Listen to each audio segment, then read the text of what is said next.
आप सभी को मेरा प्रणाम।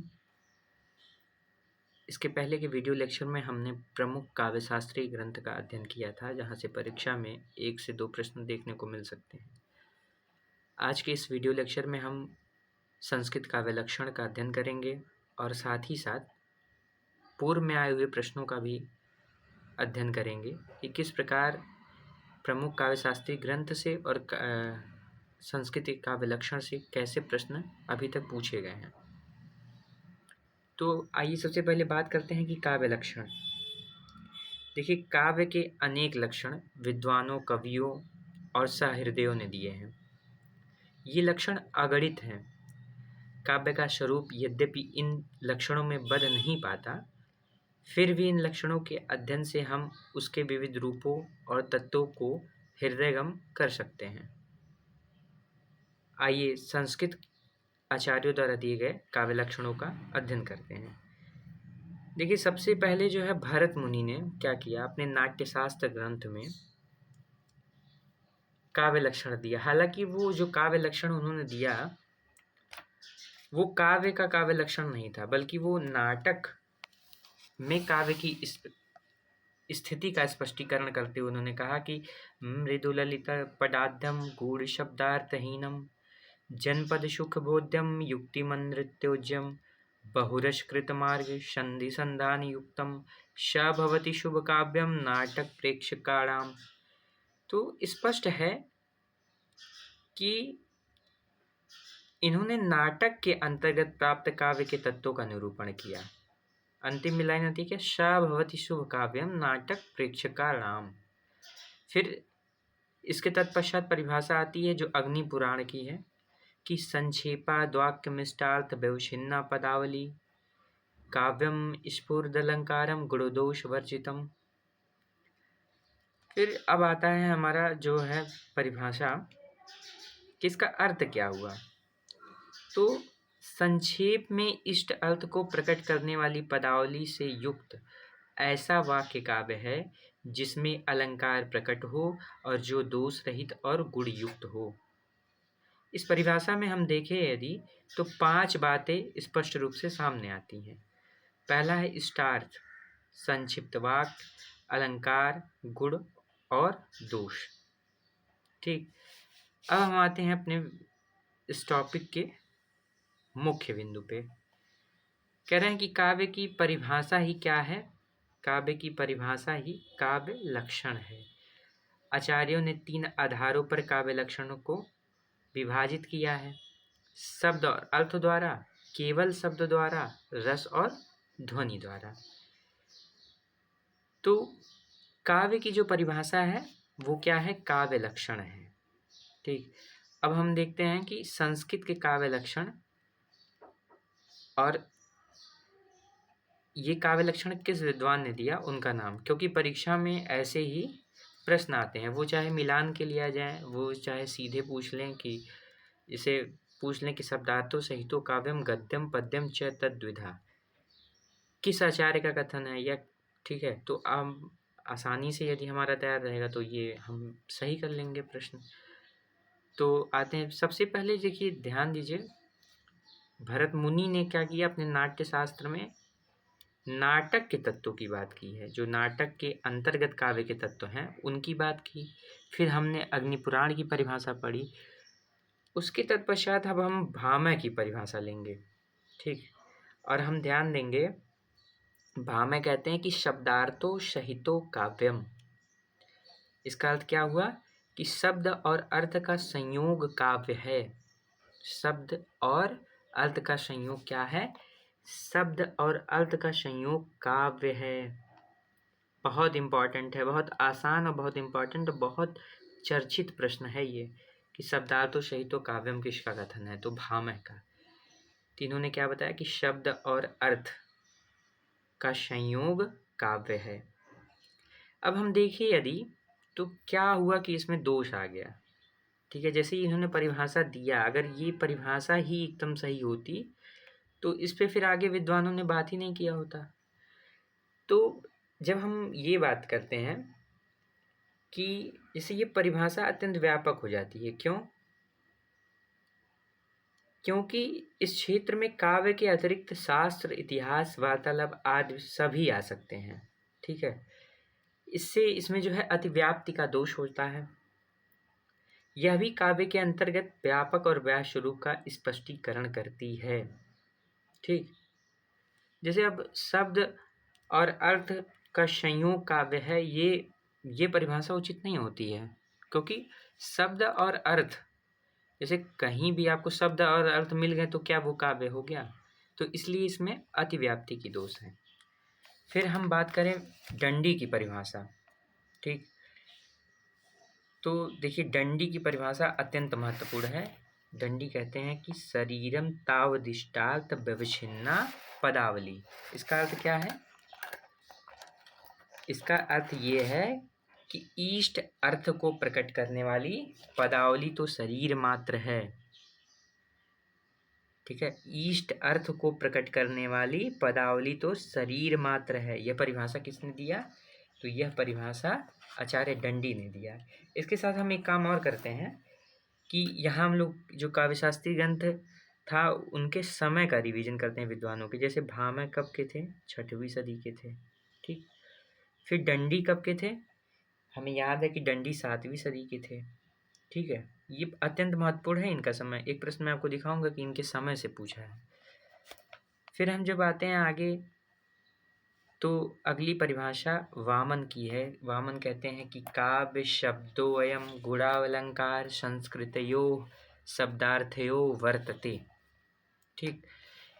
इसको याद करने का एक ट्रिक है, ये है, देखिए, काव्य शब्दोऽयं गुणावलंकार संस्कृतयो शब्दार्थयो वर्तते। ठीक?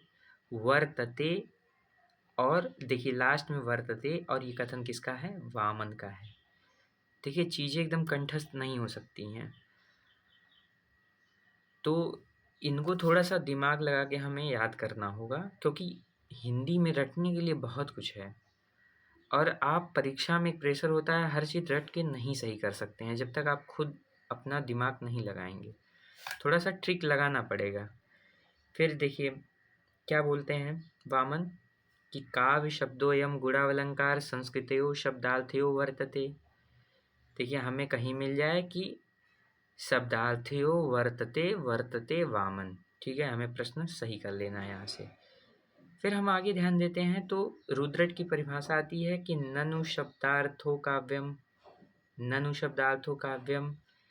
देखिए, ये मिलती जुलती परिभाषा भामह से थी, इसलिए हमें ध्यान रखना होगा कि ननु शब्दार्थो काव्यम यदि आ जाए तो वो किसका है? रुद्रट का है। किसका है? रुद्रट का है। अब आइए जल्दी से चर्चा कर लेते हैं। रुद्रट का जो ग्रंथ था वो कौन सा था? रुद्रट का ग्रंथ था काव्य अलंकार। ठीक? भामह का भी यही ग्रंथ है। और रुद्रट का समय क्या था? रुद्रट का समय था 9वीं सदी। ठीक? 9वीं सदी।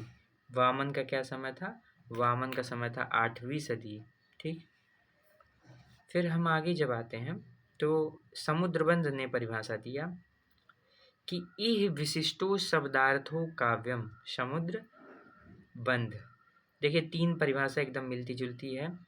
एक तो शब्दार्थो सहितो काव्यम भामह का है, ननु शब्दार्थो काव्यम पूछ ले हमसे तो हमको रुद्रट लगाना है, और फिर इसके बाद पूछ ले कि इह विशिष्टो शब्दार्थो काव्यम, तो समुद्र बंध की परिभाषा है, समुद्र बंध की परिभाषा है इह विशिष्टो शब्दार्थो काव्यम। फिर हम जब आगे आते हैं तो ध्यान देते हैं आनंदवर्धन ने परिभाषा दिया। क्या दिया? कि शब्दार्थ शरीरम। ये प्रश्न आ चुका है पूर्व के प्रश्न परीक्षा में, मैं आपको दिखाऊंगा भी कि शब्दार्थो शरीरो शब्दार्थ शरीरम तावत काव्यम किसकी परिभाषा है? इसका अर्थ क्या हुआ? काव्य तो शब्दार्थ के शरीर वाला है। काव्य तो शब्दार्थ के शरीर वाला है। इनका समय 9वीं सदी था। इनका समय कितना था? 9वीं सदी। इनके ग्रंथ का नाम ध्वन्यालोक। ठीक? यहाँ से हम एकदम तैयार करके चलेंगे कि देखिए, शब्दार्थ शरीरम तावत काव्यम, तावत काव्यम। देखिए, इसको याद करने का सीधा ये है कि काव्य तो शब्दार्थ के शरीर वाला है। जो काव्य है वो शब्दार्थ के शरीर वाला है, मतलब काव्य में शब्द और अर्थ होते हैं। लेकिन इसको याद करने का ट्रिक आप ऐसे याद कर सकते हैं कि इसे तावत काव्यम, जैसे ऐसा सोचिए कि ताव से काव्य कर रहे हैं तो आनंद आ गया। ताव से काव्य जैसे होते हैं ना आशु कवि, वो क्षणिक कविता बनाते हैं और कहते हैं, तो वो ऐसे दिमाग में रखिए, तावत काव्यम आनंद वर्धन, तावत काव्यम आनंद वर्धन। फिर हम आगे आते हैं कि सहृदय हृदय आह्लादि शब्दार्थमयत्वमेव काव्य लक्षणम।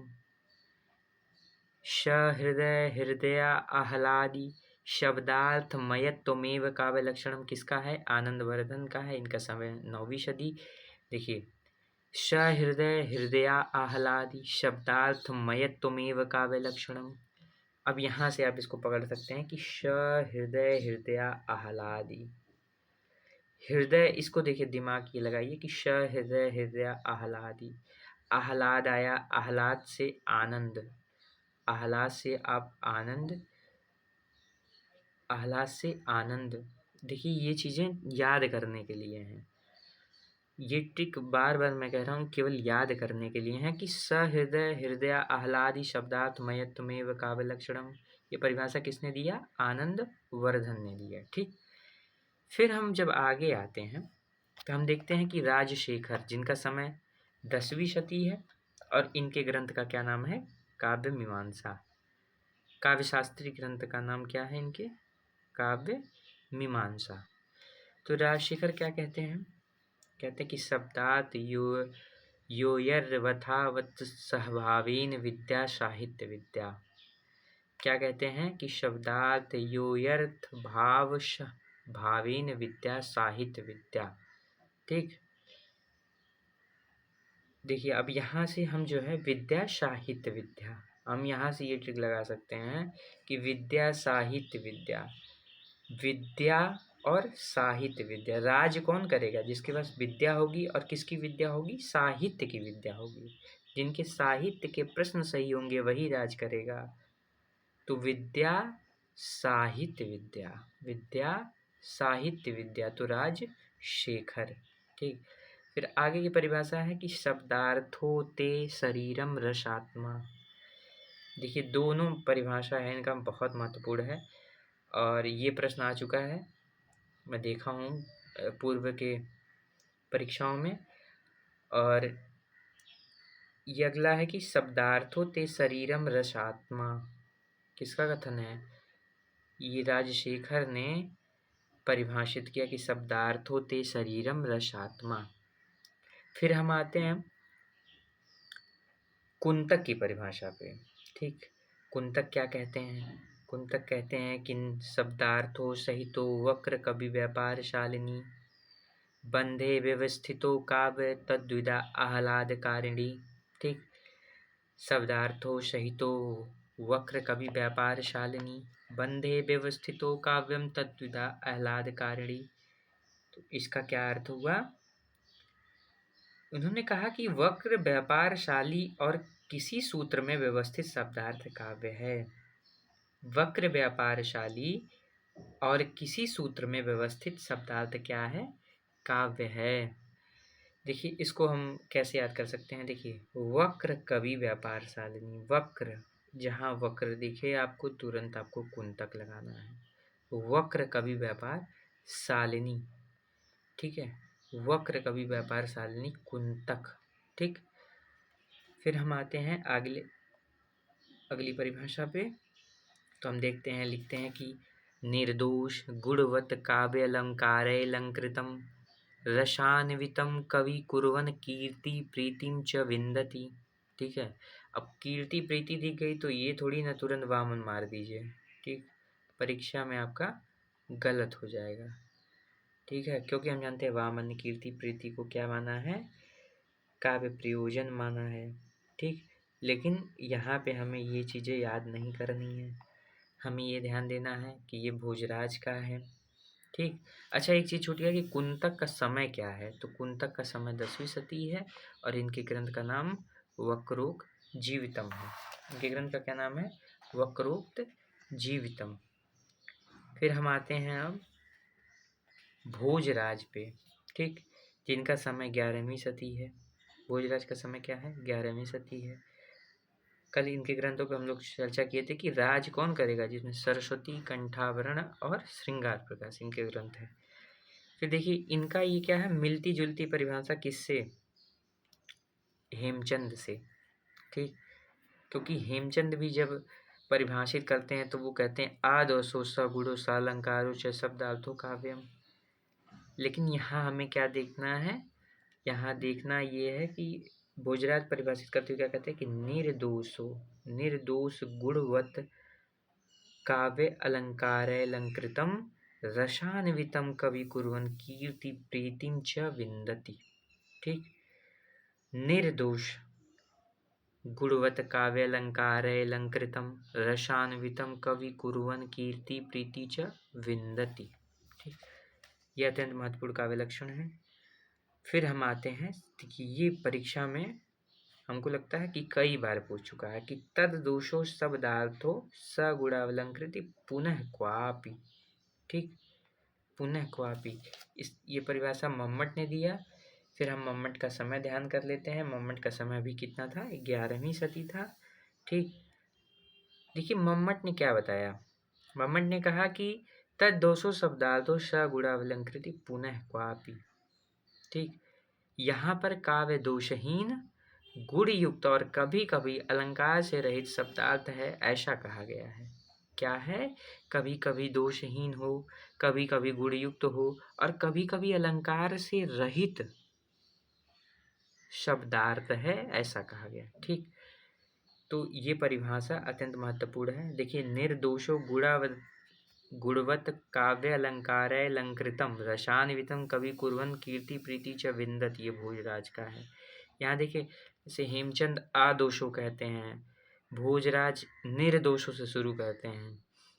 मम्मट की बात करें, मम्मट कहते हैं तद दोषो, ठीक। तो ये सारी चीज़ें हमें ध्यान रखना है। फिर हम आते हैं क्षेमेंद्र पे।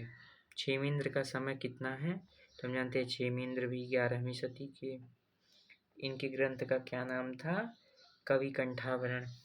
क्षेमेंद्र के ग्रंथ का क्या नाम था? कवि कंठाभरण। क्षेमेंद्र काव्य के लक्षण को परिभाषित करते हुए कहते हैं कि काव्यम विशिष्ट शब्दार्थ साहित्य सदलंकृति, ठीक। क्या कहते हैं कि काव्यम विशिष्ट शब्दार्थ साहित्य सदलंकृति, क्षेमेंद्र, ठीक। फिर हम आते हैं आगे। ये मैं किसी परीक्षा में देखा नहीं हूँ अभी तक पूछा गया, लेकिन पूछ सकता है। कह रहे हैं कि साधु शब्दार्थ संदर्भ गुणावलंकार भूषितम स्फुट रीति रसोपेतम काव्य कुर्वित कीर्ते केशव प्रसाद मिश्र। इसको हम यहाँ से ध्यान रख सकते हैं कि काव्य कुर्वित कीर्ते केशव प्रसाद मिश्र, काव्य कुर्वित कीर्ते केशव प्रसाद मिश्र, ठीक। अच्छा, आप केशव प्रसाद मिश्र का समय बता सकते हैं? तो केशव प्रसाद मिश्र का समय था, क्या था? केशव प्रसाद मिश्र का समय था 16वीं सदी, 16वीं सदी, ठीक। 16वीं सदी के थे आपके। इनके ग्रंथ का क्या नाम था? तो इनके ग्रंथ का नाम था अलंकार शेखर। और फिर जब हम आगे बढ़ते हैं तो देखते हैं सबसे महत्वपूर्ण और कई बार परीक्षा में आ चुका है कि आदर्शो सगुणो सालंकारो च शब्दार्थो काव्यम। इसका अर्थ क्या हुआ? कहते हैं कि ये परिभाषा इन्होंने अपने काव्यानुशासन में दिया है, ठीक। इसमें कहते हैं कि इसमें एक साथ दोषहीनता, गुण और अलंकार अनिवार्य हो जाते हैं। ऐसी दशा में काव्य के एक सीमित क्षेत्र को ही यह परिभाषा अपने भीतर समेट पाती है, ठीक है। इसमें क्या होता है? दोषहीनता, गुण और अलंकार अनिवार्य हो जाते हैं, ठीक। तो हेमचंद का है आदोषो सगुणो सालंकारो च शब्द काव्यम। चलिए, आदोषो, निर्दोषो और तददोषो हम एक बार फिर से चर्चा करते हैं। देखिए यदि पूछ ले हमसे आदोषो सगुणो सालंकारो च शब्दार्थो काव्यम, तो वो हेमचंद है, ठीक है। आदोषो वाला हेमचंद है। हमसे पूछ ले क्या? तद दोषो शब्दार्थो सगुणावलंकृत पुनः क्वापि, तो वो किसका है? वो मम्मट का है। फिर हमसे प्रश्न पूछ ले कि निर्देशो गुणवत अलंकृतम रसान्वितम कवि कुर्वन् कीर्ति कीर्ति च विन्दति, ये किसका है? तो ये भोजराज का है। किसका है? भोजराज का है। ठीक। फिर देखिए एक इसी से जुड़ा हुआ फिर एक आ जाता है कि निर्दोषा लक्षणवती सरीति कुरुभूषणा सालंकार रसानेक वृत्ति वाक काव्य नाम वाक। ठीक। वृत्ति, देखिए वृत्ति वाक काव्य नाम वाक। सबसे पहले हम जयदेव का ग्रंथ पढ़ लेते हैं, चंद्रालोक। इनका समय कितना था? 13वीं सती। अभी नेट की परीक्षा जो स्थगित हुई उसमें ये प्रश्न आया था, कल की वीडियो में हम लोग चर्चा किए थे। फिर हम आते हैं, देखिए यहाँ पे देखिए इनके भी परिभाषा में निर्दोष आ गया। फिर हमने पढ़ा भोजराज की परिभाषा में निर्दोष आ गया। तो हम कैसे अलग करेंगे? ठीक, देखिए इसको हम यहाँ से कॉन्सेप्ट क्लियर करते हैं कि जैसे वृत्त वाक काव्य नाम वाक, ठीक है, नाम वाक,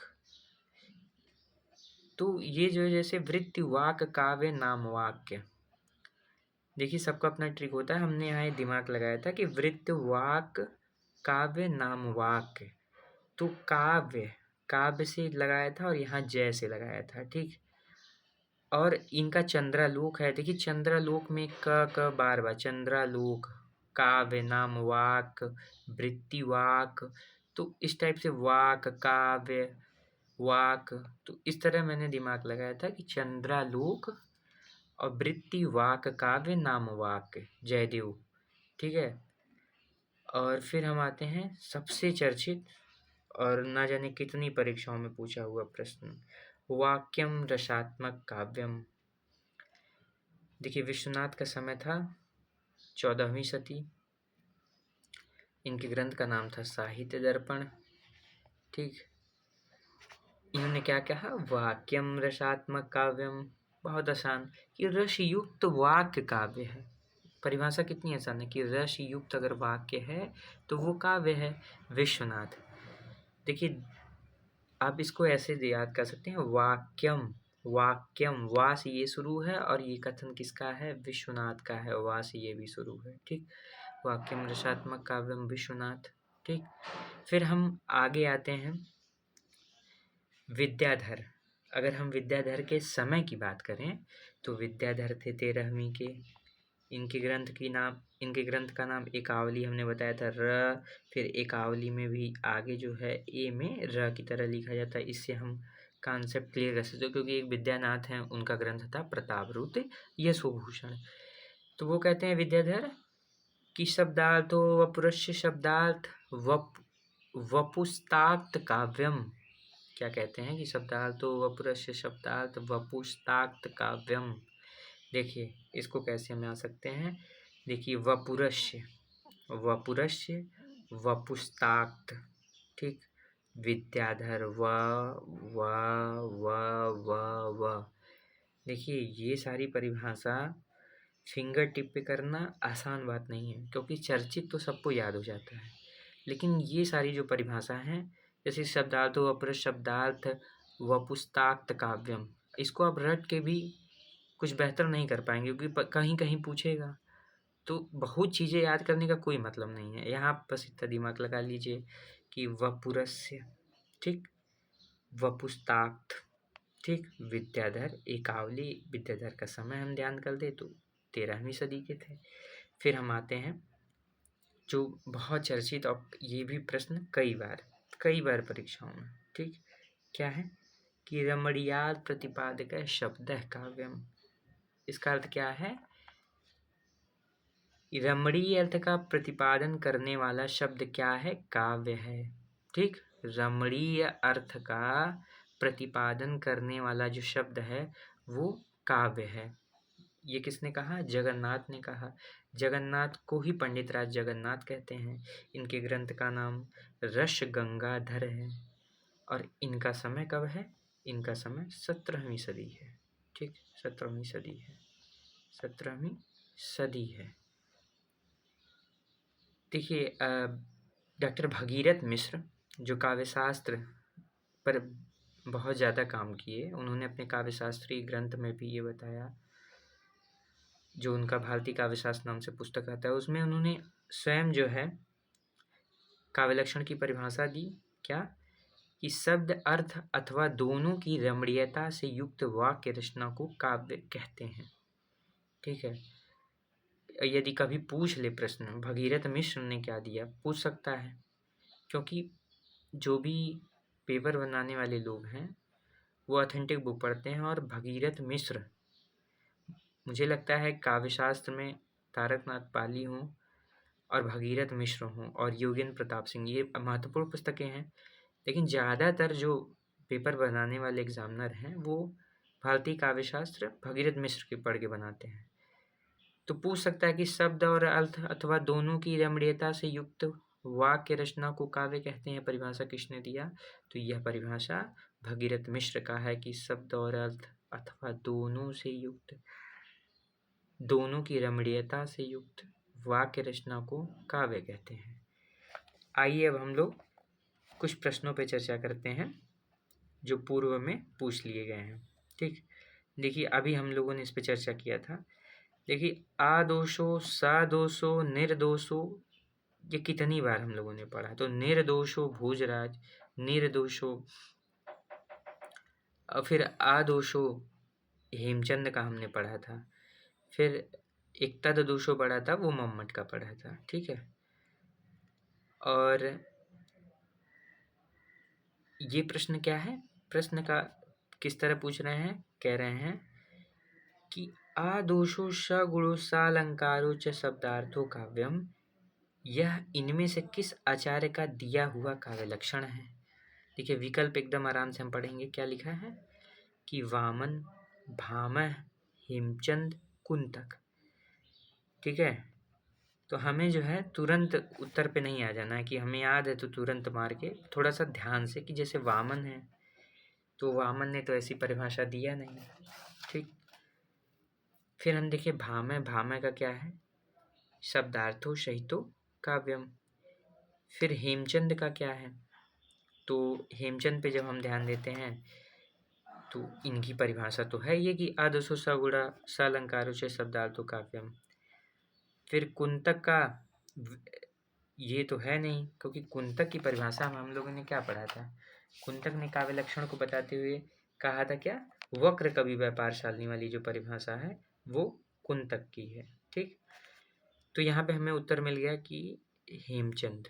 ठीक है, आदोषो सगुणो सालंकारो से शब्दार्थो काव्यम, ये परिभाषा किसने दिया? हेमचंद ने दिया। आइए कुछ महत्वपूर्ण काव्य लक्षण का फिर से रिवीजन करते हैं। और ये देखिए, ये जितने भी दिए हैं ये कई बार परीक्षा में पूछ चुके हैं कि आदोषो सगुणो सालंकारो से शब्दार्थो काव्यम किसका है, किसने काव्य लक्षण दिया? तो हेमचंद ने दिया। भामह ने क्या बताया? शब्दार्थो सहितो काव्यम। वामन ने क्या दिया कि काव्य शब्दों अयम गुणावलंकार संस्कृतयो शब्दार्थो वर्तते। ठीक है, मैंने बताया था वर्तते और वामन। ठीक, कुंतक का क्या था? वक्र कवि व्यापार शालिनी, शब्दार्थो सहित वक्र कवि व्यापार शालिनी, बंदे व्यवस्थित काव्य तदुला आह्लाद कारिणी। फिर हम आते हैं जगन्नाथ की परिभाषा पे। ठीक, जगन्नाथ क्या कहते हैं कि रमणीयार्थ प्रतिपादक शब्द काव्यम, अर्थात रमणीय अर्थ का प्रतिपादन करने वाला शब्द काव्य है। तो ये जगन्नाथ की परिभाषा। और फिर देखिए विश्वनाथ, विश्वनाथ क्या बताते हैं कि वाक्यम रसात्मक काव्यम। ठीक, अब हम लोग का अगला प्रश्न है कि साहित्य दर्पण किसकी रचना है? कल हम लोगों ने प्रमुख काव्यशास्त्री ग्रंथ पढ़ा था और हमने कहा था कि साहित्य दर्पण किसका ग्रंथ है?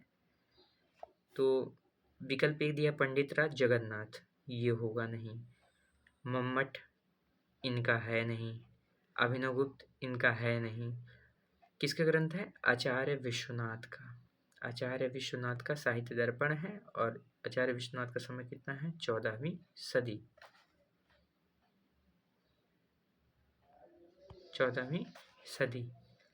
फिर हम जब आते हैं अगले प्रश्न पे, तो यहाँ देखिए कुछ महत्वपूर्ण ग्रंथ हैं, उनका रिवीजन करते चलते हैं कि रुद्रट का काव्य अलंकार है, भरत मुनि का नाट्य शास्त्र है, दंडी का काव्य आदर्श है, वामन का कौन सा ग्रंथ है, काव्य अलंकार सूत्र वृत्ति, और उद्भट का काव्य अलंकार सार संग्रह, आनंदवर्धन का ध्वन्यालोक, भोजराज का सरस्वती कंठाभरण श्रृंगार प्रकाश, रुइया का अलंकार सर्वस्व, हेमचंद का काव्यानुशासन, जयदेव का चंद्रालोक, विश्वनाथ का साहित्य दर्पण, पंडित राज जगन्नाथ का रस गंगाधर, और अपविचित के 3 ग्रंथ हैं, वृत्तवर्तिक, चित्र मीमांसा, कुवलय आनंद।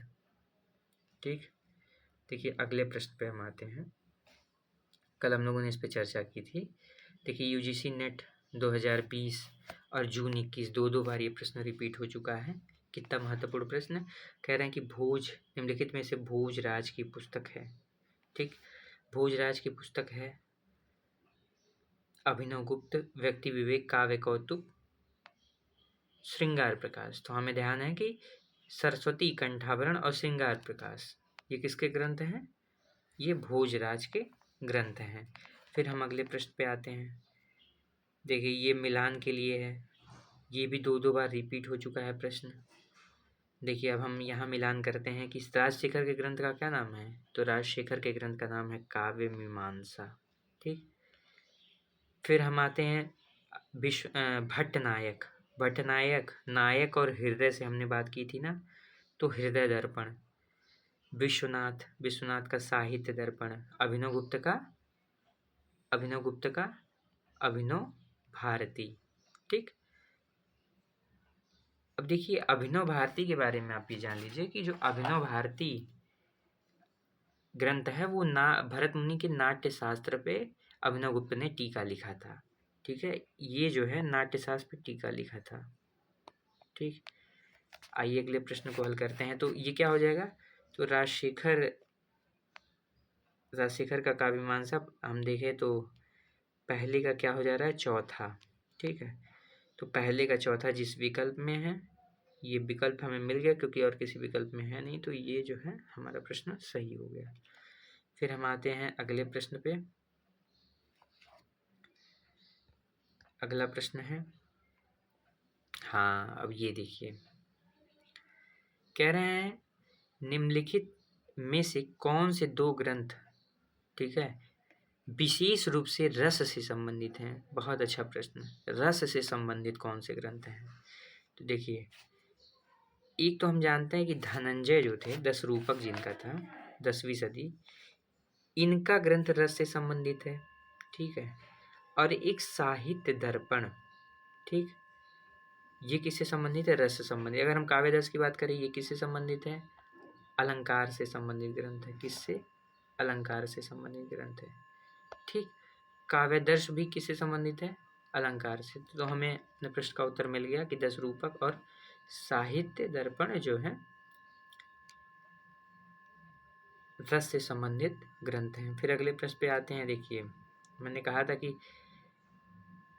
क्या शब्दार्थो योयर यथा सहभावे विद्या साहित्य विद्या। ठीक, सह विद्या साहित्य विद्या, विद्या साहित्य विद्या। ठीक, किसका ग्रंथ है, तो विद्या साहित्य विद्या। किसने बताया, तो इसका उत्तर क्या हो जाएगा, इसका उत्तर ये हो जाएगा विद्या साहित्य विद्या। हमने कहा था कि राज करेगा, ठीक है, लेकिन यहाँ ये कंफ्यूज कर रहा है भोजराज, ठीक, और राजशेखर दोनों दे दे रहा है। लेकिन हमको क्या ध्यान रखना है कि अगर कहे विद्या साहित्य विद्या तो राज करेगा, और राज पहले करेगा ना कि बाद में कर रहा है। ठीक, तो राजशेखर इसका सही आंसर हो जाएगा, विद्या साहित्य विद्या राजशेखर। ठीक है, फिर हम आगे आते हैं। ये देखिए, अब ग्रंथों को काल क्रमानुक्रम में व्यवस्थित कीजिए। हम कह देना कि नेट में ऐसे प्रश्न आते हैं कि वो लेखकों के ग्रंथों को काल क्रमानुसार पूछ लेते हैं।